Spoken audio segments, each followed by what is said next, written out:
ശശി തരൂരിനെ നിലമ്പൂരിൽ കാലുകുത്തിക്കില്ല എന്നാണ് കോൺഗ്രസിൻ്റെ അപ്രഖ്യാപിത നയവും തീരുമാനവും ഒക്കെ. അതായത് ശശി തരൂർ ഇപ്പോൾ ലോകം മൊത്തം ചെന്ന് ഇന്ത്യയുടെ കാര്യങ്ങളെല്ലാം വിശദീകരിച്ച് ഒരു സ്റ്റാറായി മാറിയിരിക്കുന്നു. ഇന്ത്യൻ പ്രധാനമന്ത്രിയുമായി നേരിട്ട് 1 മണിക്കൂറോളം നീണ്ട ചർച്ചകളൊക്കെ നടത്തി ഈ പറയുന്ന പ്രശ്നങ്ങളും ഇന്ത്യ പോയതിൻ്റെ ഈ സംഘം പോയതിൻ്റെ കാര്യങ്ങളെല്ലാം വിശദമാക്കുകയൊക്കെ ചെയ്തിരിക്കുന്നു.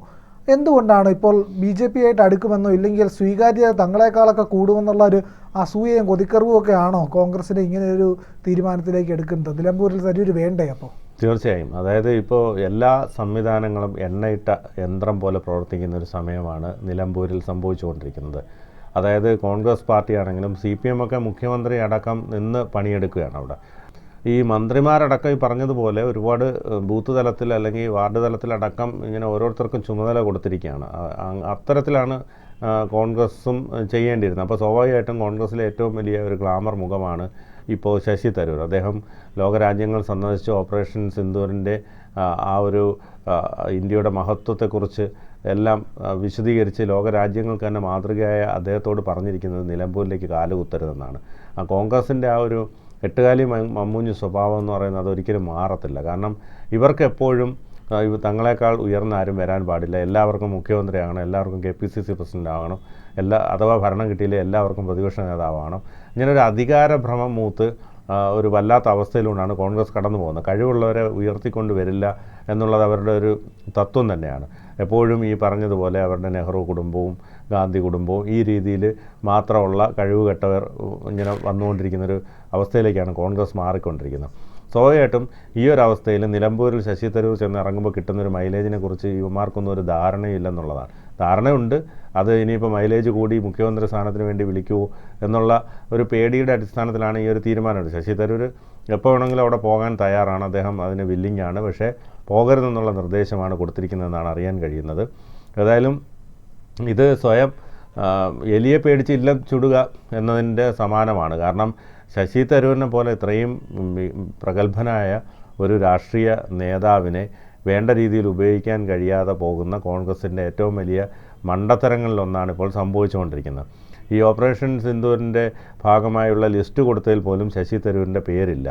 അപ്പോൾ ഇത് ആർക്കാണ് ഇതിന് പിന്നിൽ കളിക്കുന്ന? KC വേണുഗോപാലാണെന്നാണ് അണിയറ സംസാരം. അപ്പം സ്വാഭാവികമായിട്ടും ഇത്തരത്തിൽ KC വേണുഗോപാലിന് അടുത്ത മുഖ്യമന്ത്രിയാകാൻ വേണ്ടിയിട്ട് ഉയർന്നു വരുന്ന അല്ലെങ്കിൽ ഗ്ലാമറായി വരുന്ന ആളുകളെല്ലാം വെട്ടി നിരപ്പാക്കുക എന്നുള്ള നയമാണ് ഇപ്പോൾ നടത്തിക്കൊണ്ടിരിക്കുന്നത്. ഇപ്പോൾ എന്ന് പറഞ്ഞാൽ ഒരു KPCC പ്രസിഡന്റ് ഉണ്ടോ എന്ന് പോലും ആർക്കും അറിയില്ല. കാരണം സുധാകരനുള്ള സമയത്തെ കൃത്യമായ അഭിപ്രായങ്ങൾ വരുമായിരുന്നു. ഓരോരോ കാര്യങ്ങളിൽ ഇടപെടുന്നതിൻ്റെയൊക്കെ ഒരു രീതി ഉണ്ടായിരുന്നു. ഒരു സെമി കേഡർ സംവിധാനത്തിലേക്ക് ഉയർത്തും എന്ന് പറഞ്ഞുകൊണ്ട് വന്നതാണ്. പക്ഷേ ഇവന്മാർ അച്ചടക്കമില്ലാത്തവന്മാരായതുകൊണ്ട് അത് നടന്നില്ല. എങ്കിൽ പോലും ഇപ്പോൾ ഈ സണ്ണി ജോസഫ് എന്ന് പറഞ്ഞാൽ ഇപ്പം ഒരു കേരളത്തിലെ ഈ K. മുരളീധരൻ പറഞ്ഞതുപോലെ എന്തെങ്കിലും ഒരു കാര്യം വരുമ്പോൾ എന്തെങ്കിലും ഒരു അഭിപ്രായമെങ്കിലും പറയണ്ടേ?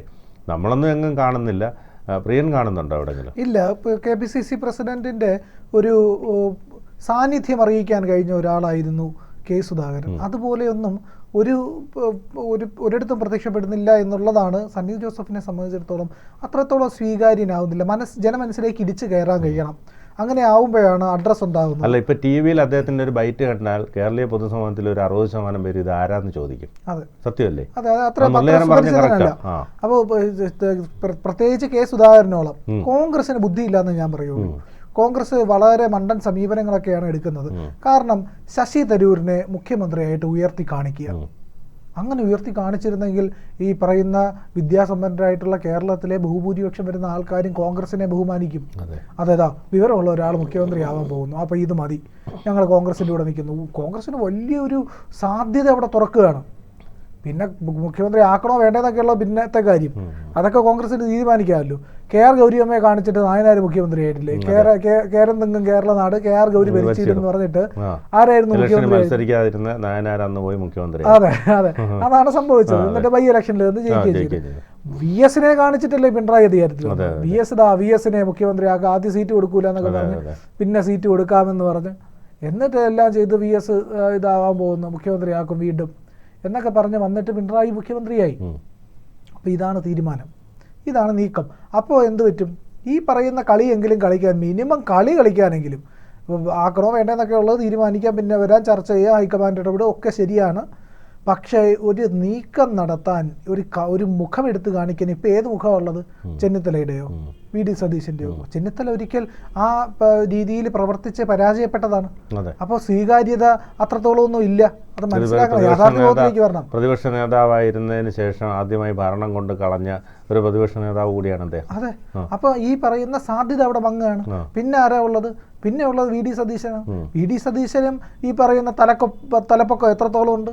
ഈ പറയുന്ന ഉമ്മൻചാണ്ടിയും എ.കെ. ആന്റണിയും ഇന്നില്ലാത്തതിന്റെ എല്ലാ അഭാവവും അതിന്റെ ഒരു ശൂന്യത കോൺഗ്രസ് നേതൃത്വത്തിനകത്തുണ്ട്.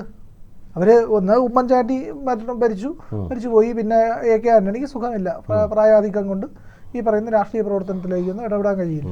പക്ഷേ അതിന് പൊക്കമുള്ള ഒരു തലപ്പൊക്കമുള്ള ഒരു നേതാവ് പകരം വെക്കാനില്ലാതെ പോയി കോൺഗ്രസിന് എന്നുള്ളതാണ്.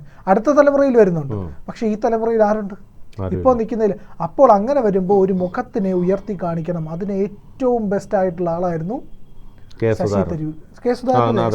ശശി തരൂരിനെ മുഖ്യമന്ത്രിയാക്കി കാണിച്ചിരുന്നെങ്കിൽ, മുഖ്യമന്ത്രി ഞങ്ങളുടെ കേരളത്തിന്റെ മുഖ്യമന്ത്രിയായിട്ട് ഞങ്ങളിതാ അവതരിപ്പിക്കുന്ന ശശി തരൂരിനെയാണ്, ഞങ്ങളുടെ ഇഷ്ടം അതാണ്.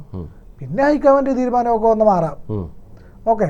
പക്ഷെ ആദ്യം ഇത് കാണിച്ച് മുന്നോട്ട് പോയി. അല്ല, അത് കെ.സി. വേണുഗോപാലിന് അപ്പോൾ പറ്റില്ല. കെ.സി. വേണുഗോപാലിന് ഇനിയിപ്പം കേന്ദ്രത്തിൽ യാതൊരു സ്ഥാനവും ഇല്ല. കാരണം ഇനി അടുത്ത കാലത്തൊന്നും UPA സർക്കാർ അധികാരത്തിൽ വരില്ല, അതവർക്കറിയാം. അപ്പം ആജീവനാന്തകാല ഭാവി പ്രധാനമന്ത്രിയായി രാഹുൽ ഗാന്ധി തുടരും.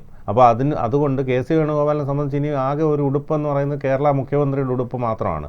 അപ്പോൾ അതിടണമെന്നുണ്ടെങ്കിൽ ഇവിടെ കെ. സുധാകരൻ KPCC പ്രസിഡൻ്റാക്കിയാൽ അത് ഭീഷണിയാവും. അതുപോലെ തന്നെ ശശി തരൂരിനെ ഉയർത്തിയാൽ അത് ഭീഷണിയാവും. അതുകൊണ്ട് ഇതെല്ലാം ചെയ്തുകൊണ്ടിരിക്കുക. എവിടെയോ കിടന്നൊരു സണ്ണി ജോസഫിനെ കൊണ്ടുവന്ന് അവിടെ ഒരു റബ്ബർ സ്റ്റാമ്പ് പോലെ വെച്ച്, പണ്ട് ജയലളിത ജയിലിൽ പോയപ്പോൾ പനീർ സെൽവത്ത് ഇവനാ മുഖ്യമന്ത്രി, ഇവ ഇരിക്കട്ടെ, ഞാൻ പറയുമ്പം ഇവ എഴുന്നേക്കും എന്ന് പറയുന്ന പോലെ ഒരു KPCC പ്രസിഡന്റിനെ കൊണ്ടുവന്ന് ആക്കി വെച്ചിരിക്കുക. അപ്പം അതപ്പോൾ ഇത് വലിയൊരു അബദ്ധമാണ് കാണിക്കുന്നത് എന്നുള്ളതാണ്. ശശി തരൂരിനെ ആയിരുന്നു എങ്കിൽ വളരെ സ്വീകാര്യനായിരുന്നു. ഇപ്പൊ ഈ ഒരു അവസരം, അങ്ങനെ ഒരു അവസരം ശശി തരൂരിന് കൊടുത്തില്ല എന്നുണ്ടെങ്കിൽ തരൂർ ആലോചിക്കും, ഞാൻ എന്തിനാ ഇവിടെ നിൽക്കുന്നത്?